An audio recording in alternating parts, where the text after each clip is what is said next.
오늘 본문 말씀은 지난주일 말씀에 연속해서 우리 예수님께서 마지막 때에 어떤 일이 날 것을 말씀해 주시는 이 생생한 말씀, 또 아울러 인류에게는 반드시 개인이든 우리 우주이든 종말이 있다. 그때가 있을 때에 그것에 대비해서 우리 믿는 자들이 어떻게 준비하면 멸망하지 않고 이 위기를 잘 견뎌낼 수 있는가 하는 말씀을 예수님께서 직접 우리에게 말씀해 줍니다.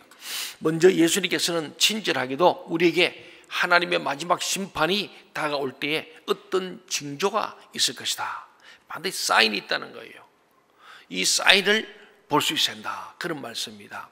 오늘 예수님께서는 친절하게도 우리에게 마지막 이 심판 때에 무화과 나무 가지 비유를 말씀하시면서 때와 징조를 잘 분별해라, 그리고 그것을 보고들랑 너희가 반드시 미래를 준비하는 믿음의 사람이 되라 하는 말씀입니다.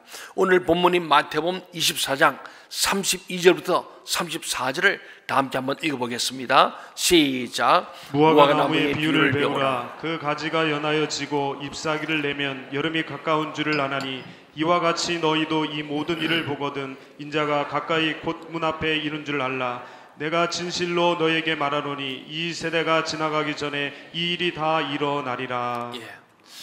아마도 유대의 나라도 봄에서 여름으로 갑자기 이렇게 전환이 되었던 것 같습니다.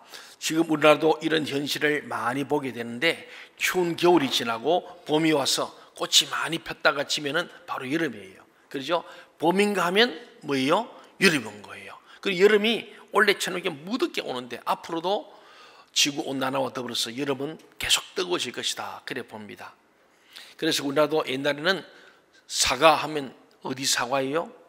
대구 능금 유명했어요. 능금 아가씨도 나오고 그랬는데 이제는 대구 거 별로 맛없대요. 그래서 점점 올라와서 요새는 이제 강원도, 충주 사과도 맛있고, 이게 자꾸 올라가서 통일이 돼야 이제 저 이북 사과가 더 맛있을 때 올 거예요. 이게 이제 온도가 자꾸 올라가는 거예요. 그래서 이 지구의 온난화도 기후 변화도 있지만은 2000년 전에도 팔레스타인 땅에도 추운 겨울이 지나고 봄이 와서 꽃들이 피고 지면서 바로 여름이 무덥게 왔던 것 같습니다. 예수님께서는 이 무화과 나무 가지가 연하여지고 잎사귀를 내면은 여름이 온 줄 알라고 하셨는데, 여기서 무화과 나무 가지가 무엇인가, 또 여름은 무엇인지 우리가 알아봐야 합니다. 이 보통 어려운 게 아닙니다. 이 여러 가지 해석이 있어 왔어요. 그래서 오해를 낳았습니다. 예수님이 말씀하신 여름을 하나님의 마지막 심판이라고 본다면은 예수님께서 그 뒤에 이 세대가 지나기 전에 일이 다 이루리라고 하셨습니다. 이게 문제예요. 그러니까 여름이 왔는데 이 세대가 지나가기 전에 일이 다 이룬다, 지구의 종말이 오는 것처럼 생각한 거예요.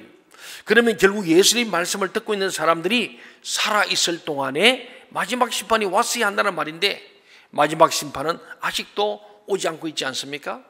아직도 오지 않은 거예요. 그러면 예수님이 무엇을 잘못 아셨든지, 아니면 예수님 거짓말한 거예요. 그런데 그럴 수가 없습니다. 예수님은 진리이시기 때문에 거짓말할 수 없는 거예요. 그리고 예수님은 36절에 이렇게 말했어요. 그러나 그날과 그때는 아무도 모르나니 하늘의 천사들도 아들도 모르고 오직 아버지만 아시느라고 하셨어요. 그러면 예수님 말씀하시는 것은 결코 자신도 모르는 이 마지막 순간은 아직 아니라는 것을 우리가 알게 됩니다. 예수님이 여름을 심판의 의미로 말씀하셨다면 이것은 봄이 오고 갑자기 여름이 오는 것처럼 인간들이 잘 먹고 잘 살면서 흥청망청 살 때에 오히려 갑자기 하나님의 심판이 온다는 의미로 말씀한 겁니다. 아마도 유대인들이 로마와 전쟁을 일으키기 전에 봄날같이 따뜻하고 정치 경제적으로 또 사회적으로 안정되고 또 부흥되는 그런 잘 살게 된 그런 환경들, 사실 로마의 식민이었지만은 그 당시에 팍스 로마 나라에서 우리가 일반 역사에도 나옵니다만은 로마의 평화, 로마가 유럽을 지배할 때 전쟁이 없는 거예요. 평화가 있는 거예요. 그러니까 오히려 겉으로 보기에는 평화가 있고 안정되고 부흥되어서 잘 살게 되어졌을 수 있습니다. 그러니까 유대인들이 교만하게 되어가지고 로마와 전쟁을 벌이게 되었어요.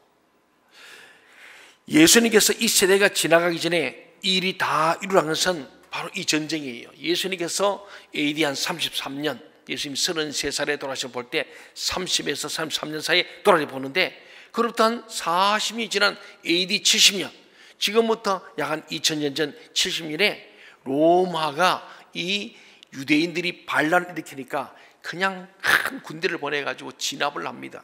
그 과정에 예루살렘 성전이 다 파괴돼 버립니다. 흔적도 없는 거예요. 그래 조금 남은 게 예루살렘 서쪽 벽, 그게 현재 동국의 벽이라고 말씀드렸어요. 그 조금 벽만 남았어요. 나머지는 다 무너졌습니다. 그리고 이스라엘 전토가 황폐화된 거예요.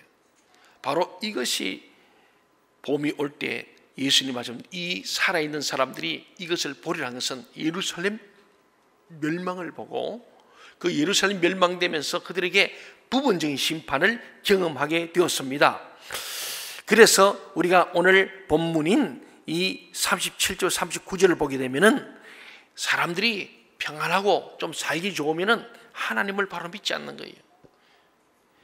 이들이 그냥 먹고 살만하면은 하나님을 등져버리는 거예요. 어제 우리나라가 좀 경제가 발전하고 이러면서 그러잖아요. 또 최근에 와서는 또 우리가 평화 모드로 가니까 야, 이제는 뭐 걱정 없구나. 그러면서 많은 사람들이 평화로다, 평안하다는 이 말에 지금 우리가 넘어가고 있는 거예요. 사실은 오늘 예수님 그 말씀이에요. 이 평안하다 할 때, 뭔가 잘 될 때, 경제적으로 부흥할 때에, 뭔가 안정될 때, 이때 하나님을 등짐으로 보내, 이때 갑자기 오시는 여름, 바로 주님의 심판, 이스라엘에서는 예루살렘의 멸망과 그 전쟁이었죠. 우리는 모두 이 세상에서 하나님의 시험을 치는 학생과 같습니다. 우리는 우리 스스로 삶의 목적을 알아야 하고, 우리는 우리 스스로 하나님 뜻에 맞게 살아야 합니다. 이때 우리들에게 가장 큰 걸림돌이 되는 것이 이 세상에서 성공한 사람들의 소리예요. 그리고 우리 주위에 있는 세상적인 방법으로 성공해서 잘 먹고 잘 사는 사람들. 나는 예수 믿고 바르게 살고 정말 주님의 말씀대로 살고 이웃을 사랑하고 하나님을 경외하며 사는데 뭐가 잘 안 돼. 돈도 잘 못 벌고 건강도 좋지 않고 자식들도 잘 안 되고. 그런데 보니까 옆집에 보니까 예수도 안 믿고 근데 건강하고 돈도 잘 벌고 자식들 잘 되고 떵떵거리고 사는 거예요. 이제 이런 것들이 우리가 하나님의 말씀을 듣고 하나님의 말씀을 하는데 많은 장애물이 된다는 사실입니다. 우리도 이 세상을 살면서 같은 값이면 먹고 마시고 즐기면서 잘 살고 싶지만은 오늘 주님은 그것이 바로 멸망으로 가는 지름길임을 알아야 한다. 그 노아 홍수 때 비도 드시고 무화과 나무 비도 드시는 거예요. 그래서 우리는 무화과 가지가, 나무 가지가 연하여진다는 것을 두 가지로 생각할 수 있습니다. 하나는 이 세상 사람들이 성공해서 잘 사는 것을 말합니다. 이들은 심판의 징조를 전혀 느끼지 못하고 이 세상에만 만족해서 살아갑니다. 그러다가 어느 한순간에 노아의 홍수 같은 심판을 당하는 것입니다. 우리는 유대인들이 예수님을 거부한 이유를 잘 압니다. 왜 예수를 거부하고 십자가에 못 박아 죽였는가? 그것은 그들이 원하는 대로 하지 않는 거예요. 그들이 원하는 건 뭡니까? 이 나라를 독립시키고 그들이 세상에서 잘 먹고 잘 살기 위해서 예수님을 자기들 뜻대로 이용하고 싶은데 예수님이 그걸 거부하신 거예요. 오늘날도 우리는 이 땅에 잘 먹고 잘 살기를 원하고 거기에 예수님이 우리 말을 들어주기를 바라는데 주님 그걸 거부하시고 자기를 부인하고 십자가 지고 나를 쫓아라. 이 땅에서 너희가 잘 먹고 잘 살면 하늘에서 고난이 있다. 그래서 부자로 살던 부자와 거지 살던 나사로가 천국 갔는데 대조되는 거예요. 부자는 거기서 지옥에서 슬피 울며 뜨거운 데서 고통하고 괴로워했더라. 그런데 나사로는 하나님 나라의 아브라함 품에서 편안히 쉬는데 그런 거예요. 부자가 나 좀 건너야 돼. 너는 올 수 없어. 너는 세상에서 마음껏 부를 누리고 너는 즐겁게 연락하고 살았지 않느냐. 그러면 이제는 여기서 괴로움을 당할 것이고 전 다소는 땅에서 고난을 겪었으니 이곳에 평안히 쉰다고 대조적으로 말씀하는 거예요. 부자라고 다 지옥 가는 게 아닙니다. 성부가 되어서 가진 물질과 재능과 모든 은사를 주님 뜻대로 이웃을 위해서 쓰고 가야 돼요. 바르게 쓰지 않았기 때문에 부자는 부자인데 성부가 되지 못하고 더러운 부자, 악한 부자가 된 거예요. 올라오지만 이 악하고 게으른 종이 된 거예요. 그렇습니다. 그래서 오늘 우리가 이 세상에 사람들이 성경에 잘 사는 건 너무 부러워할 이유가 아닙니다. 그리고 우리 믿는 사람들에게는 어떤 징조가 있냐면은 바로 놀라운 성령의 역사가 있고 회개의 역사가 있고 은혜가 충만한 부흥의 시기가 오는 거예요. 이것을 주님이 징조로 보는 거예요. 어려울 때일수록 우리가 주님이 오실 날에 가까움을 알고 정말로 은혜 받는 곳에 다가가고 성령 충만한 곳에 가고 회개가 있는 곳에 달려가고 그리고 정말 은혜와 부흥의 시기를 우리에게 주신다는 거예요. 이 세상이 어려울수록 오히려 하나님을 더 찾게 되는 그런 데 있습니다. 사람들이 건강하고 부족함이 없으면 하나님 찾을 일이 없죠.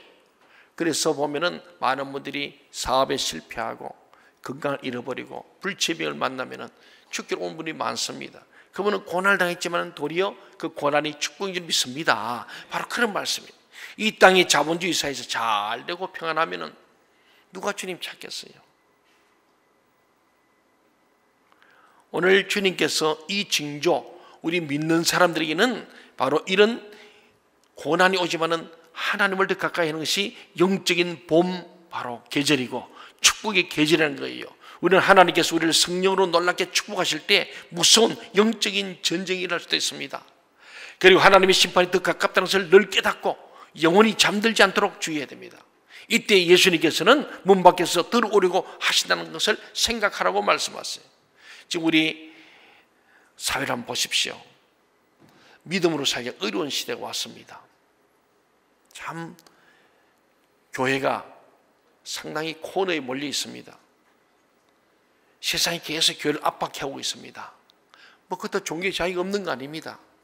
물질을 유혹하지요. 쾌락이 우리를 유혹하지요. 권력이 유혹하지요. 그런 거예요. 점점 우리가 정말 믿으면서도 혼란이 오는 거예요. 내가 진짜 예수 믿어 덕 볼 수 있나? 예수를 내 잘 믿고 있나? 하겠지만 세상에 성공한 사람들의 소리 그 모습을 보면서 예수 믿을 필요가 있을까? 이 무더위 멀고 또 예배한다고 나가 이런 마음들이 일어나게 만드는 시대가 지금이에요. 그래서 현대 사조를 현대 사람들의 생각의 흐름이 뭐냐? 물질 맞는 게 돈만 되면 다 된다. 권력 지상주의 힘만 있으면 다 된다. 그래 권력 진료 그 예를 쓰는 거예요. 권력의 돈과 쾌락과 모든 게 따라온다고 믿는 거죠. 그리고 그것을 맞추기 위해서 외모 지상주의로 막 가는 거예요. 껍데기 중심이에요. 속이 아니라 껍데기만 지금 꾸미는 거예요. 그것이 그런 쾌락지상과 연결되어져 가지고 우리 사회가 하나님과는 정반대로 계속 가고 있습니다. 오늘 우리는 참 어려운 시대를 사는 거예요. 그래서 지금 두 가지입니다. 믿음을 포기하든지 진짜 믿음을 갖든지. 오늘 주님은 너희가 여름이 올 것을 예비하고 이 징조를 알고 자다가 깰 때고 지금이야말로 정신을 바짝 차려 그런 말씀하는 거예요. 오늘날 그래서 하나님 우리에게 말씀한 게 너무나 놀라운 일입니다. 그래서 우리는 오늘 개인적 종말이든 인류의 마지막 종말도 준비하지 않으면 안 된다. 오늘 이 시대의 방주는 교회입니다. 교회가 세상의 희망이 되어야 할 줄 믿습니다. 그 교회 있는 저와 여러분이 진짜 빛과 소음이 그걸 감당하지 못하면은 이 나라에 희망이 없어요. 지금은 마치 저는 성경을 볼 때 이스라엘 민족이 북이스라엘이 망할 때 아수르가 쳐들어올 때 그때 이스라엘이 혼란상과 비슷합니다. 남유다가 바빌론 멸망할 때 그때 모습과 다를 바가 없어요. 오늘 모든 영역에서 지도자들부터 머리부터 발에 성한 곳이 없는 이 시대예요. 여러분은 방주가 준비되어 있습니까? 우리의 피할 방주는 세상에 있는 나라나 지역이 아닙니다. 우리는 오로지 하나님의 말씀이 있는 교회를 잘 준비하고 그 안에 있어야 안전할 수 있습니다. 결국 우리는 개인적인 종말도 준비하고 인류의 마지막 우주적 종말도 준비해야 합니다. 우리 그리스도인들이 이런 심판을 이기려면 몇 가지를 준비해야 돼요. 오늘 제목처럼 미래를 준비하는 자세. 그 첫 번째는 제가 지난주에 말씀드려서 좀 더 자세히 준비했습니다. 첫째로는 세상 사람들에게 미혹당하지 말아야 합니다. 우리 지난주에 봤던 23절, 24절을 다 함께 읽어보겠습니다. 시작. 그때 사람이 너희에게 말하되 보라 그리스도가 여기 있다 혹은 저기 있다 하여도 믿지 말라. 거짓 그리스도들과 거짓 선지자들이 일어나 큰 표적과 기사를 보여 할 수만 있으면 택하신 자도 미혹하리라. 오늘 택하신 여러분들 믿는 자들도 미혹하는 뭐 신천지만이 아니고 오만 세상의 현상들이 우리를 미혹하고 있습니다. 여기서 말하는 그리스도는 누구냐? 정치적 지도자를 말합니다. 오늘 정치 지도자들이 우리의 그리스도, 우리 구원자라고 생각하네요. 근데 앞에 뭐가 보세요? 거짓 그리스도. 오늘 우리는 오빠부대가 많잖아요. 정치인들 누가 무슨 빠가 있고요. 뭐가 또 친비가 막 있고. 오늘 막 그렇게 우리가 따라가는 거예요. 예수님 당시에도 많은 정치 지도자들이 자기가 그리스도라는 거예요. 사람들이 확신을 주는 거예요. 유토피아를 얘기하는 거예요. 사람들이 마치 자기가 뭔가를 해줄 수 있을 것처럼, 평화를 가져올 것처럼, 통일을 가져올 것처럼 막 얘기하는 거 하니까 그런 줄 알고 막 따라가는 거예요. 이번 지방선거를 보면서 그런 경향이 없지 않아 있지 않겠는가 기대하는 마음이 있죠. 그리고 여기서 말하는 선지자는 누구냐? 정신적인 지도자를 말합니다. 오늘 많은 철학자들, 정치 지도자들, 아주 농객들이 많이 나와요. 방송도 나오고 글로도 나오고 책 나옵니다. 그런데 오늘 주님 말씀하시는 거예요. 그 앞에 거짓 선지자로 붙어 있어요. 오늘 정치자, 정치 지도자들이 오늘 많은 사람 미혹하는 거예요. 거기에 뭔가 있는 것 같아요. 이 성경 말씀을 의지하고 따라가기 너무나 불안하기 때문에 사람들이 인간적인 지도자를 막 붙잡으려고 찾고 다니는 거예요. 그러나 인간들은 우리의 구원자가 아닙니다. 아닙니다. 자기도 구원하지 못해요. 우리는 주님의 말씀과 성령의 인도로 얼마든지 이 세상의 시험을 이겨나갈 수 있습니다. 우리가 바른 목자의 인도를 따라가면 되는 거예요. 영원한 나의 목자신 내게 부족함이 없다 그랬지 않습니까? 우리 주님만이 우리의 인도자가 되는 줄로 믿습니다. 심지어는 그리스도가 광야에 있다 해도 나가지 말아라, 보라 골방에 있다 해도 믿지 말아라고 누가 하셨어요? 예수님이 하신 말씀이에요. 오늘 사람들은 나라를 바로잡기 위해서 청와대 앞으로, 시청 앞으로 가서 열심히 합니다. 필요합니다. 그러나 우리는 부지런히 모여서 하나님의 말씀으로 은혜를 받고 기도하면서 모든 불안과 두려움을 이겨내야 합니다. 왜? 주님께서 우리에게 이미 예고편을 다 보여주셨어요. 놀라지도 말고 이상하게 생각이 없습니다. 앞으로 이런 징조가 있고 그때야 마지막에 우리가 말씀하셨지 않습니까? 두 번째로 우리는 항상 깨어서 기도하며 긴장해야 합니다. 42절 43절 보세요. 그러므로 깨어있으라. 어느 날에 너희 주가 임할는지 너희가 알지 못함이니라. 너희도 아는 바니 만일 집주인이 도둑이 어느 시각에 올 줄 알았더라면 깨어있어 그 집을 뚫지 못하게 하였으리라. 그런데 이 때를 모르는 거예요. 도둑이 오는 때처럼 주님 다시 오실 때 우리가 알기 없기 때문에 넓게 긴장하여 기도하고 경성해야 한다, 그런 말씀입니다. 그리스도인들은 이 세상에서 항상 긴장하면서 살아야 합니다. 왜냐하면 우리가 긴장하지 않으면 마귀의 총에 희생을 당하기 때문입니다. 그렇잖아요. 심지어 믿는 자까지도 미혹한다 그러지 않습니까? 택한 자도 미혹한다. 예수님은 도둑같이 오시겠다고 말씀하셨습니다. 도둑은 우리가 방심하고 있거나 오지 않을 것이라고 믿는 시간에 생각하지 못한 방법으로 뚫고 들어옵니다. 예수님이 이렇게 오시겠다는 것은 평소의 신앙으로 심판한다. 우리의 평소의 믿음 시간. 어떤 분이 그래, 목사님 저는요 딱 죽기 5년 전에 예수 믿고 열심히 11조도 하고 새벽기도 하고 봉사도 많이 하고 선행을 많이 하고 천국 1등승에 가겠습니다. 우리 아버지 말씀. 근데 언제 죽을 줄 알아야죠. 오늘 우리는 평소 지금 여기에서 우리는 늘 오늘 밤에 주님이 나를 부른다 할지라도 주님 앞에 바로 설 수 있는 믿음을 준비해야 할 줄 믿습니다. 부자 그러잖아요. 부자가 농사 저거 곳간에 막 채워놓고 먹고 마시자. 이야 좋다. 그런데 주님 하잖아요. 오늘 밤 내 영혼을 거두가면 이 모든 누구시 되겠느냐. 우리는 오늘 하루 사는 거예요. 그 주님께서는요 일용할 양식을 얘기하시고 내일은 내일이 염려하고 오늘 이 시간이 중요함을 말씀하고 있습니다. 그렇습니다. 그리스도인들이 가장 순결할 때는 언제나 긴장하고 있을 때입니다. 그러나 우리가 오래 긴장한다는 것은 대단히 어렵습니다. 오래 긴장하고 있으면 때로는 우울증 증세가 나타날 수도 있습니다. 그래서 긴장을 하되 믿음으로 불안을 이겨야 할 줄 믿습니다. 믿음, 주님 다시 오실 믿는 거, 하나님 말씀을 붙드는 거, 결코 변치 않는 말씀을 믿음으로 붙들고 나아갈 때 이겨낼 수 있습니다. 그리고 마지막 세 번째는 우리가 이 미래를 어떻게 준비할 것이냐. 언제나 하나님 말씀이 풍성하게 우리 가운데 거하게 해야 됩니다. 우리 45절, 46절을 다 함께 읽어보겠습니다. 45절, 36절 시작. 충성되고 지혜 있는 종이 되어 주인에게 그 집 사람들을 맡아 때를 따라 양식을 나눠줄 자가 누구냐? 주인이 올 때 그 종이 이렇게 하는 것을 보면 그 종이 복이 있으리로다.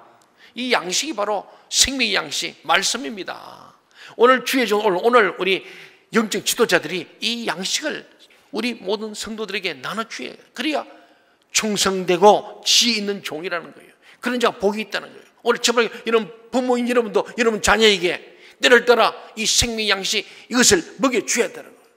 그런 자가 충성되고 지혜 있는 바로 하나님의 종이요 부모라는 거예요. 그런 자가 복이 있고 자자손손이 복이 있다, 그런 말씀 아닙니까? 하나님의 말씀이 풍성하게 선포되는 곳에 성령의 능력도 풍성하게 임하게 됩니다. 우리 이 세상의 모든 시험을 이기고 믿음으로 승리할 수 있는 길은 하나님의 말씀을 붙드는 바로 이것밖에 없습니다. 이 말씀만이 사는 거예요. 많은 책을 읽고 인문학 강의를 듣고 인문학 책을 보는 거 필요합니다. 그러나 교과서를 먼저 보고 참고서 보십시오. 공부 잘하는 사람은 교과서를 열심히 보는 거예요. 교과서를 위해서 참고서가 있어요. 해설서가 있는 거예요. 이 원문인 텍스트인 성경을 많이 봐야 됩니다. 이걸 알고 인문학 강의를 들으면 무엇이 진리인지 아닌지 분별할 수 있어요. 그런데 성경을 모르고 인문학 강의 들어가면 하나님이 없어져 버려요. 오늘 인문학 강의가 카페마다 유행합니다. 아산시도 그러고 많은 국가가 인문학 강의를 막 국가 돈을 주면서 그런 걸 하게 하고 많은 명사를 초청합니다. 정치 지도자, 정식 지도자, 오늘 말하는 거짓 그리스도와 거짓 선지자를 불러 모아가 사람들 미혹하는 거예요. 들으면서 고상해지고, 그래서 하나님이 없어져 버리는 거예요. 이게 오늘 이 시대의 사단의 전략입니다. 인권의 이름으로 사람들을 타락하게 만들어갑니다. 멸망시키고 있습니다. 이게 지금 마지막 때에 주님이 예언한 말씀을 그대로 되고 있는 거예요. 동의하십니까? 몰랐다면 여러분 한번 보세요.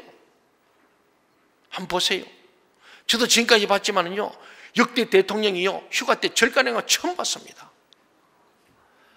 뭐 그게 나쁘다는 게 아닙니다. 갈 수 있습니다. 점점 우리가 그런 사인을 보면서 그냥 넘어가지 마세요. 아, 우리 주님께서 말씀한 지금 봄이 왔구나, 곧 여름이 오겠구나, 이걸 알고 우리 끼어서 말씀과 기도로 거룩함을 나지 않으면 개인도 멸망하고 우리 민족도 공동체도 멸망함을 말씀하고 있습니다. 그렇습니다. 우리가 하나님의 말씀을 붙들면 모든 것이 하나님의 것임이 믿어지는 거예요. 욥처럼 주신 자도 여호와시요 취하신 자도 여호와시오니 여호와의 이름이 찬송을 받으실지니다. 욥기 1장 21절에서 이런 고백을 하고 있습니다. 그러면 살든지 죽든지 나의 모든 것은 예수님께 계시니 어떤 일이 오더라도 두려움이 없는 거예요. 하나님께서 많은 것을 주시면 감사한 것이고 또 어려움을 주시더라도 더 예수님을 잘 섬기라고 하시는 것이니까 감사할 뿐입니다. 이게 세상이 감당하지 못하는 사람이에요. 이런 믿음이 있어야 어떤 종말이 온다 할지라도 우리 두렵지 않고 주님 앞에 믿음 안에서 승리할 줄로 믿습니다. 이런 사람들에게는 개인적인 죽음이 찾아오도 두렵지 않습니다. 전체적인 종말이 찾아온다 해도 두려워할 것이 없습니다. 그리고 이런 사람들, 이런 교회, 이런 성도들이 이 나라의 전쟁과 재앙을 막을 수 있고 하나님의 축복 가운데 있게 할 수 있는 능력이 있습니다. 그래서 저는 예수 그리스도가 우리의 소망이고 이 교회가 세상의 소망이란 말이 그냥 하는 게 아니고 주님이 그렇게 되길 원하시고 그렇게 됩니다. 우리 교회가 저와 여러분이 정말로 이 어려운 때에 미혹되지 아니하고 경사에 기도하고 말씀을 붙들고 분별을 가짐으로 하나님의 모든 자비하심으로 로마 11절 전에 우리 하나님의 하나님의 모든 자비하심을 너희를 구하노니 너희 몸을 하나님이 기뻐하시는 거룩한 산제물 산제소로 드리라. 이는 너희들의 영적 예배니라. 너희는 이 세대를 본받지 말고 오직 마음을 새롭게 함으로 변화받아 하나님의 선하시고 기뻐하시고 온전하신 뜻이 뭔지 분별하라. 오늘 저와 여러분이 세상의 징조를 잘 분별하죠.